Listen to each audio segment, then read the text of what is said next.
ॐ भूर्भुवः स्वः तत्सवितुर्वरेण्यं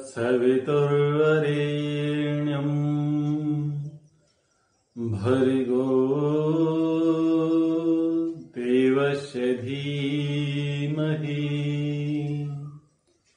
धियो यो नः प्रचोदयात्।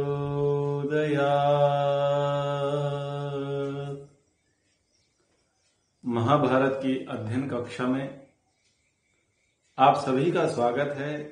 महाभारत का उद्योग पर्व चल रहा है और हम विदुर नीति के प्रसंग को यहां पर पढ़ रहे हैं।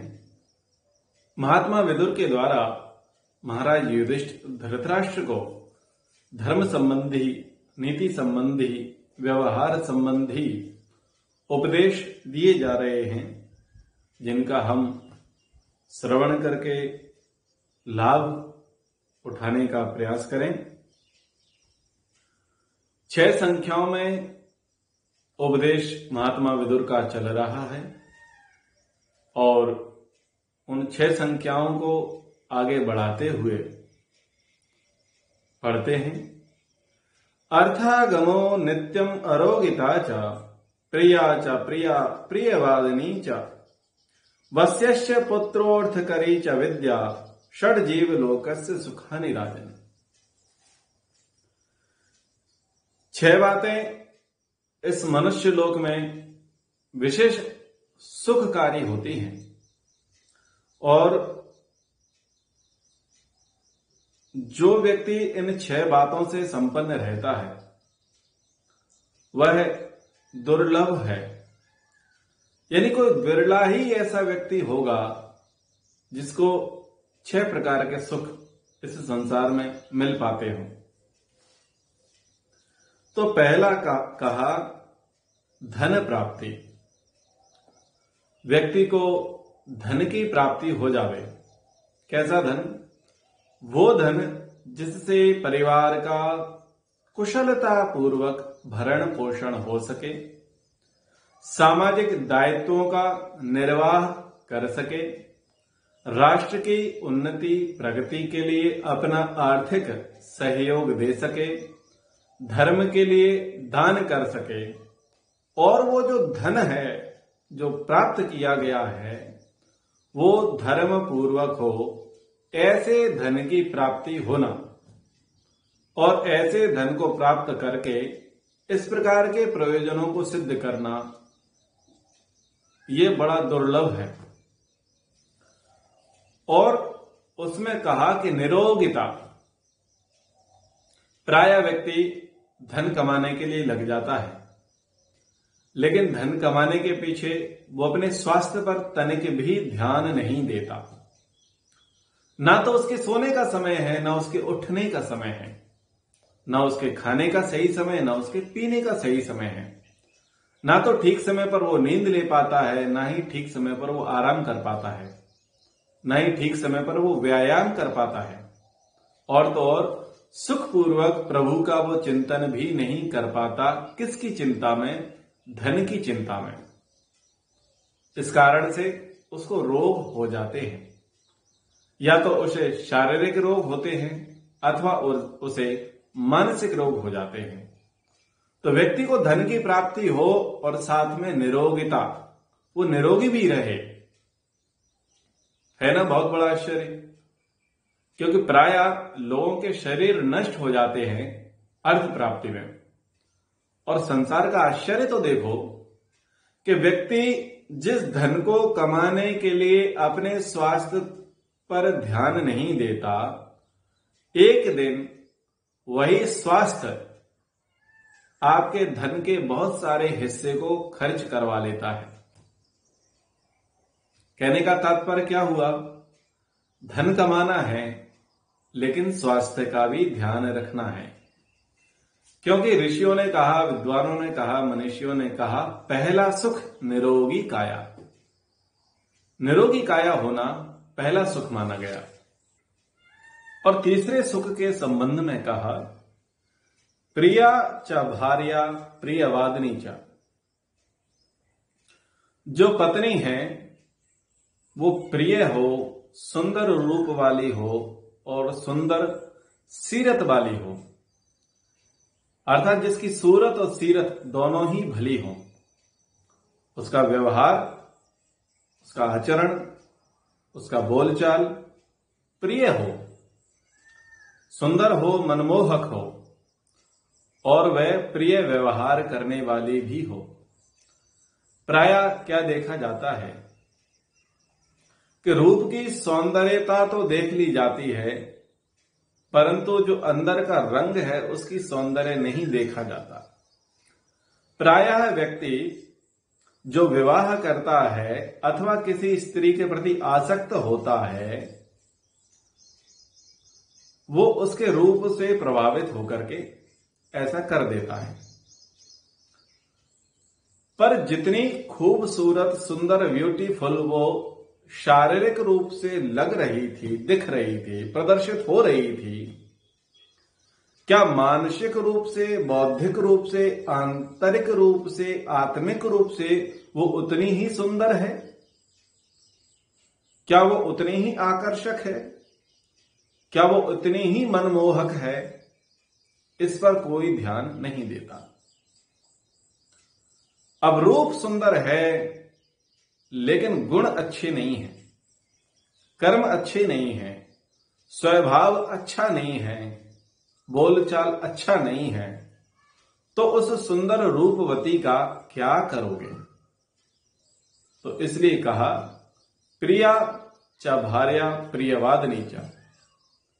सुंदर रूपवती स्त्री प्राप्त हो और उसके साथ साथ उसकी सीरत अच्छी हो, उसका आचरण अच्छा हो, उसका व्यवहार अच्छा हो, वो आंतरिक दोषों से मुक्त हो, गुण युक्त हो और भला बोलने वाली हो, हितकारी बोलने वाली हो, समझदार हो।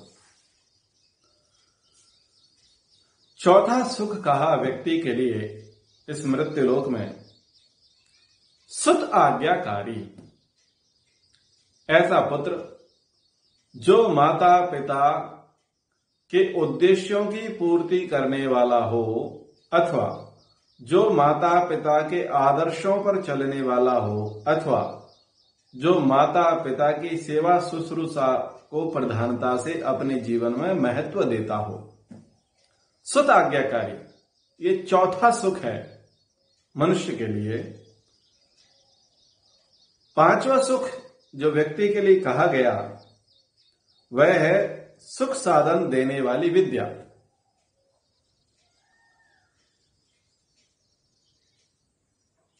विद्या पढ़ते हैं, विद्या पढ़ते हैं, परंतु वो विद्या ना तो सुख देने वाली होती है और ना साधन देने वाली होती है। ऐसी विद्या का करेंगे क्या? जो लॉर्ड मैकाले की शिक्षा पद्धति है वो ऐसी है कि वो साधन उपलब्ध कराती है परंतु सुख उपलब्ध नहीं कराती। और जब उसके अगेंस्ट में, उसके विरोध में गुरुकुलीय परंपरा को पुनः जीवित करने का प्रयास किया गया तो गुरुकुलीय परंपरा को शासकीय स्तर पर सहयोग नहीं मिला। संस्कृत को, संस्कृत भाषा को, हमारी संस्कृति को उच्च स्तर पर ले जाने का किसी भी राज्य, प्रदेश और भारतीय सरकार ने कुछ अच्छे प्रयास नहीं किए। तो हमारी जो गुरुकुलीय शिक्षा पद्धति है, जो ऋषियों की गुरुकुलीय शिक्षा पद्धति है, जो भारतीय विद्या की शिक्षा पद्धति है, वो सुख तो देने वाली हो गई परंतु साधनों का अभाव उसमें रहा। आपद धर्म कहें या अपवाद कहें, उसका कोई नियम नहीं है। लॉर्ड मैकाले की शिक्षा पद्धति से यदि साधन उपलब्ध हो गए तो कुछ ने मान लीजिए अपनी बुद्धि से, पूर्वजन्म के संस्कारों से, परिवार की संगति से कुछ सुख भी अर्जित कर लिया, सुख भी उपस्थित कर लिया। ठीक उसी प्रकार से गुरुकुलीय शिक्षा पद्धति में जिन विद्यार्थियों ने, ब्रह्मचारियों ने, आचार्यों ने सुख को ढूंढा, सुख को जाना, समझा, उसको ग्रहण किया, तो कुछ कुछ गुरुजनों के आशीर्वाद से, समाज के सहयोग से उन्होंने सुख हेतु साधन भी उपलब्ध कर लिए। परंतु ये शतांश में ऐसा नहीं है। यदि संस्कृत को, गुरुकुलीय शिक्षा पद्धति को भारत सरकार मान्यता दे देवे और गुरुकुलीय शिक्षा पद्धति से पढ़े हुए व्यक्ति को शासकीय अथवा अशासकीय क्षेत्रों में सेवा का अवसर प्रदान करने का अवसर मिल जावे, तो विद्या सुख की और साधन की देने वाली हो जाएगी। लाड मैकाले वाली शिक्षा तो जो क्लर्क की शिक्षा है, जो गुलाम बनाने की शिक्षा है, जो दासता स्वामी भक्ति ही सिखाती है, ऐसी शिक्षा की अब भारतीयों को आवश्यकता नहीं है। तो धन प्राप्ति होना, निरोगिता होना, स्त्री का प्रिय दर्शन होना और वह प्रिय बोलने वाली हो, पुत्र आज्ञाकारी हो और आर्थिक सुख साधन देने वाली विद्या, ये 6 वस्तुएं इस मनुष्य लोक में दुर्लभ है और वास्तव में यही सुख देने वाली है। व्यक्ति ने बहुत डिग्रियां पढ़ी, बहुत कोर्सेस किए, लेकिन उस विद्या से ना तो वो सुख अर्जित कर सका, ना वो साधन अर्जित कर सका, तो उसके जीवन में उस विद्या का क्या मूल्य रहा? व्यक्ति ने एन केन प्रकार अपने शरीर को नहीं देखा, समय को नहीं देखा, दिनचर्या को नहीं देखा और धन बहुत प्राप्त कर लिया। धन प्राप्त कर लिया, लेकिन ना तो वो उसका भोग कर सका, ना उसका दान कर सका और अंत में रोगी होकर के उसका प्राणांत हो गया। वो धन भी उसके प्राण नहीं बचा सका, तो उस धन का क्या औचित्य रहा? व्यक्ति आयु भर निरोगी रहा, लेकिन उसने कोई भी धर्माचरण नहीं किया, पुरुषार्थ नहीं किया, दूसरों की सेवा नहीं की, परोपकार नहीं किया, राष्ट्र रक्षा में कार्य नहीं किया, तो ऐसे व्यक्ति की निरोगता का क्या मतलब रहा? 2-2, 4-4, 6-6, 8-8 संतानों वाले माता पिता हैं, परंतु संतान वो आज्ञाकारी नहीं है, तो ऐसी संतानों का क्या अर्थ रह जाता है? और यदि संतान आज्ञाकारी है, लेकिन ऐसी आज्ञाओं का पालन कर रही हैं जो कि धर्मयुक्त नहीं है, व्यवहारिक नहीं है, तो ऐसी आज्ञा का भी क्या औचित्य रहा? बोले नहीं, हमारे बाप दादे माता पिता जो सिखा गए हम वही करेंगे। अरे बाप दादे बीड़ी पीते थे, आप भी बीड़ी पी रहे हो। वो शराब पी रहे थे, आप भी शराब पी रहे हो। वो बलि में आस्था रखते थे, आप भी बलि में आस्था रख रहे हो।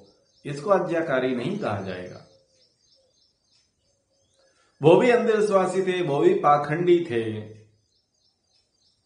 वो भी कुरीतियों में जकड़े हुए थे।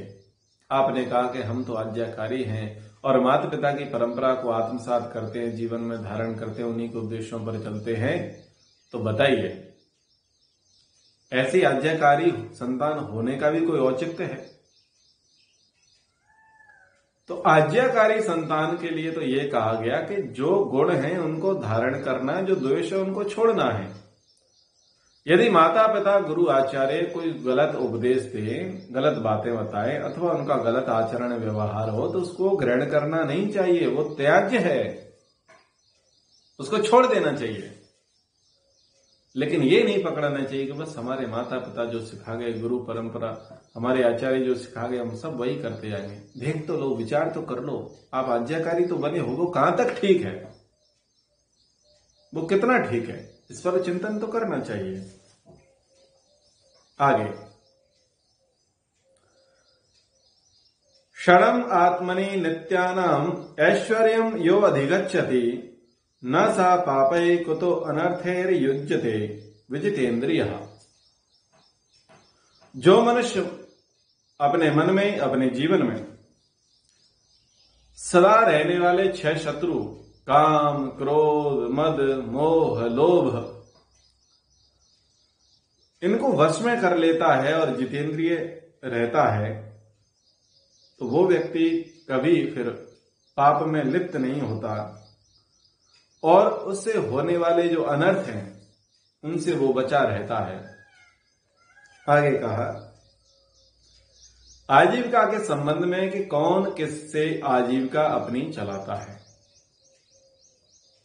षड्मे षट्सु जीवन्ति सप्तमो नो उपलभ्यते चौरा प्रमत्ते जीवन्ति व्याधितेषु चिकित्सिकाः प्रमदा काममानेषु यजमानेषु याजकाः नृपा विवदमानेषु नित्यं मूर्खेषु पंडितः। इस संसार में आजीविका कैसे चलती है, रोजी रोटी कैसे चलती है, लोग धन कैसे कमाते हैं और किनसे कमाया जाता है, उसके संबंध में सांकेतिक रूप से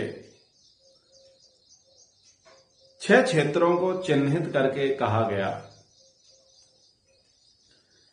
कह रहे हैं कि 6 प्रकार के लोग हैं जो मनुष्यों से अपनी आजीविका चलाते हैं और 7वां प्रकार का व्यक्ति तो देखा ही नहीं जाता। तो 6 प्रकार के लोग कौन हैं? चोर असावधान पुरुष से। चोर जो है वो चोरी करता है और चोरी करके अपनी आजीविका चलाता है। पर चोर किससे आजीविका चलाता है? जो असावधान पुरुष है, अर्थात जो जागरूक उपभोक्ता नहीं है।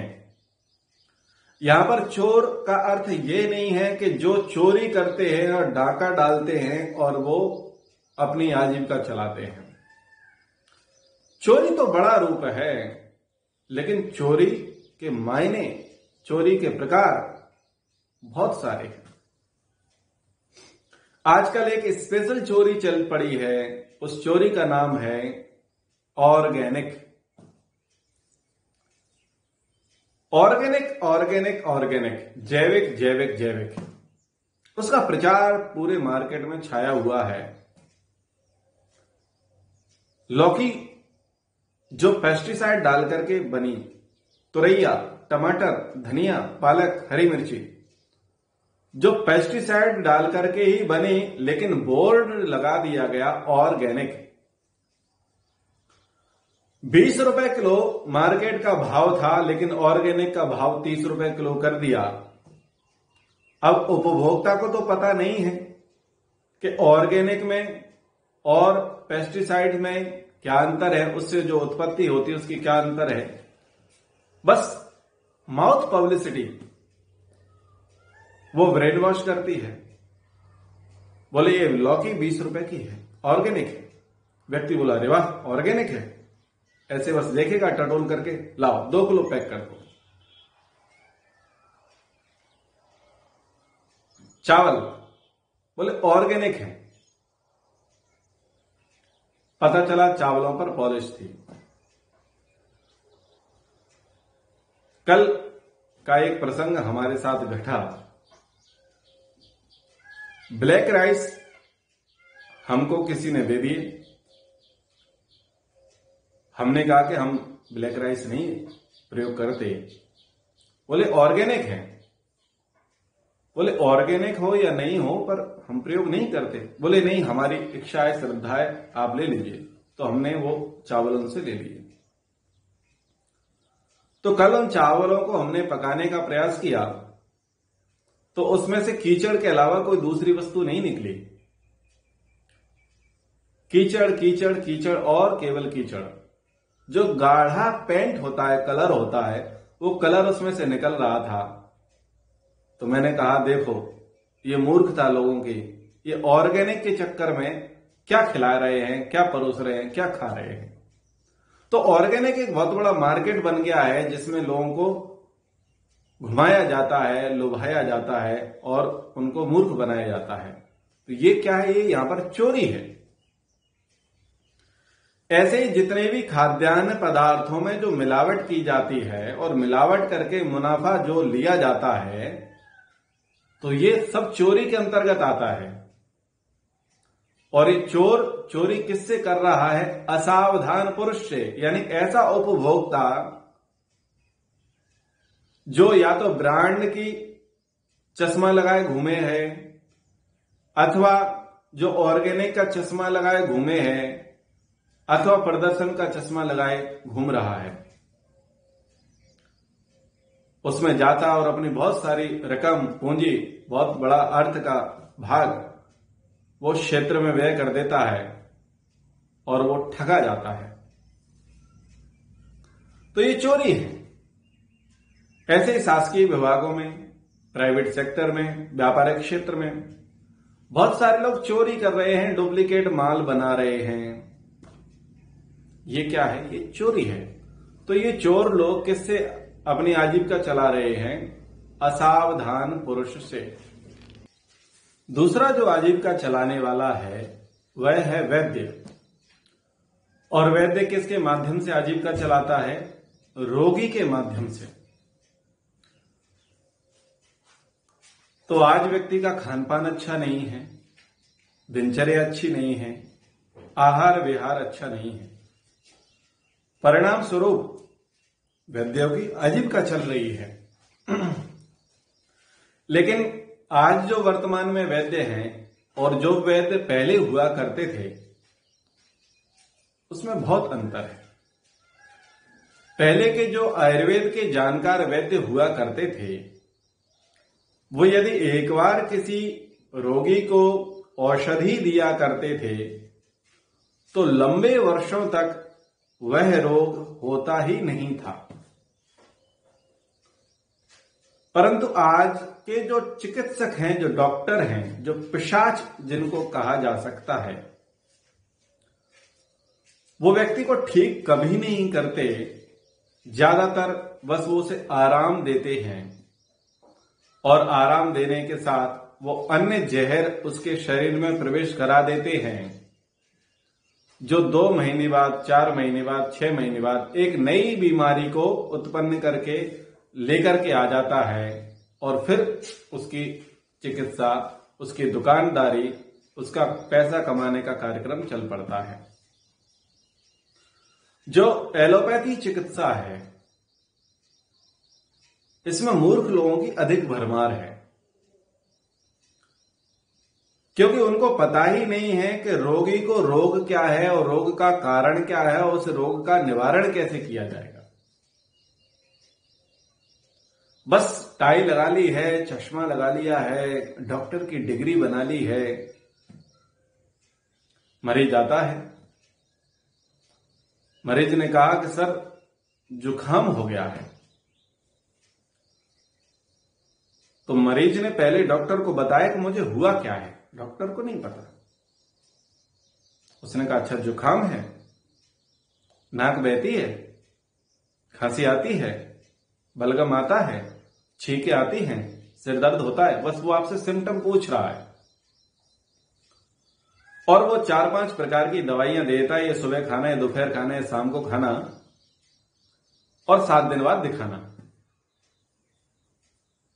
ऐसे ही कोई बीमारी को लेकर के आता है, कोई लूज मोशंस को लेकर के आता है, कोई हाथ पैर सिर दर्द को लेकर के आता है, कोई कुछ लेकर के आता है। तो पहले डॉक्टर रोगी से ही पूछता है कि भाई आपको क्या हो रहा है। रोगी बताएगा, उसके आधार पर वो दवाइयां देगा और बोलेगा 5 दिन बाद आना, 7 दिन बाद आना, 10 दिन बाद आना। फिर रोगी वापस आता है क्योंकि उसे आराम तो मिला नहीं। तो रोगी से पूछा जाता है भाई कुछ हुआ? बोले कुछ आराम है, कुछ नहीं है। डॉक्टर समझ गया कि मैंने जो दवाइयां दी वो कुछ काम नहीं की, तो डॉक्टर दवाइयां बदलता है। मरीज समझ जाता है वाह डॉक्टर ने दवाइयां बदल दी। अब वो मूर्ख डॉक्टर था, उसे पता ही नहीं था वो तुम पर एक्सपेरिमेंट कर रहा है। तो प्राय हमारे यहां जो डॉक्टर होते हैं वो एक्सपेरिमेंट करते हैं। उनको पता नहीं होता कि इन रोगों को कैसे ठीक किया जाएगा, किस रोगी की कैसी प्रकृति है, वात प्रकृति है, पित्त प्रकृति है, कफ की प्रकृति है, उसकी नाड़ी कैसी चल रही है, उसने क्या खाया था, उसके शरीर का ताप क्या है, उससे उसे कोई लेना देना नहीं है। या ये कहो कि वो उस क्षेत्र में जानता ही नहीं है, बस वो एक्सपेरिमेंट करता रहता है और एक दवाई से अथवा 2 दवाइयों से उसको ठीक हो जाना चाहिए था, लेकिन लंबे लंबे बिल उसके लिए फाड़ दिए जाते हैं। अलग से बहुत प्रकार के एंटीबायोटिक उसको दे दिए जाते हैं, विटामिन दे दिए जाते हैं, बाद में उनके साइड इफेक्ट होते हैं और फिर वो बीमार होता है। तो वैद्य रोगी से अपनी आजीविका करता है, कामोन्मत्त स्त्रियां कामियों से। जो कामोन्मत्त लोग हैं तो स्त्रियां उनसे अपनी आजीविका चलाती हैं। यहां पर केवल वैश्याओं के लिए संकेत नहीं है कि वैश्याएं ऐसा करती हैं। आजकल वैश्याओं का मार्केट डेवलप्ड हो गया है और वो अलग स्वरूप में आकर के बहुत हाईटेक हो चुका है। वो सोशल नेटवर्किंग साइट पर आ चुका है, वो कॉलेजेस में आ चुका है, वो कंपनीज में आ चुका है। अब डेट पर जाना है, बात करना है, फोन कॉल करना है, वीडियो कॉल करना है, तो उसके लिए कुछ ना कुछ तो चुकाना ही पड़ेगा। तो फिर बहुत कुछ गिफ्ट भी लाने पड़ेंगे। फिर वो अपने बहुत सारे प्रॉब्लम्स बताएगी, ट्रेवलिंग बताएगी, ट्रेवल्स बताएगी।